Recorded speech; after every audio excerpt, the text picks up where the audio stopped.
നമസ്കാരം. എൻ്റെ ചെറിയൊരു വരികളുണ്ട്. ഒരു പഴയ കാലഘട്ടം ഓർമ്മിപ്പിക്കുന്നു. നിങ്ങളത് മനസ്സിൽ ചിന്തിച്ചാൽ മതി.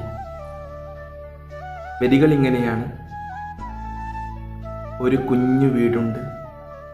ആ കുഞ്ഞു വീട് മുറ്റം ചാണകം മെഴുകിയിട്ടിരിക്കുന്നു.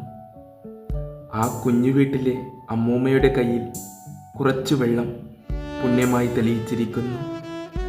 ആ ചാണകം മെഴുകിയ മുറ്റത്ത് അമ്മ ചെമ്പരത്തിപ്പൂ ഇട്ടിരിക്കുന്നു. ആ കുഞ്ഞു വീട്ടിൻ്റെ ഉള്ളിൽ വിശേഷങ്ങളേറെയുണ്ട്. കിടക്കാൻ മണ്ണിൻ കട്ടിലും മണ്ണിൻ തലയണയായും. ആ കുഞ്ഞു വീട്ടിൽ പടിഞ്ഞാറ്റയിലൊരു ചൂതുമാച്ചിയുണ്ട് അടിച്ചുവാരുവാൻ. അടുക്കളയിൽ അമ്മിക്കല്ലിൻ സ്വാദിഷ്ടമായ വിഭവങ്ങളുണ്ട്.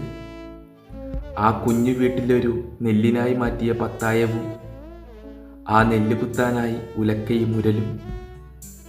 ആ നെല്ലിൻ സ്വാദിഷ്ടമായ കിണ്ണത്തിൽ കഞ്ഞിയും. പത്തായത്തിൻ മുകളിൽ ആനന്ദമായ ഉച്ചമയക്കവും. രാത്രിയിലെ ചന്ദ്രൻ്റെ നിലാവിൽ തിളങ്ങുന്നു ആ കുഞ്ഞു വീട്. ഉറക്കമോ തറയിൽ, സുഖമായി നിദ്രയിൽ. ഇതാണ് വരികൾ.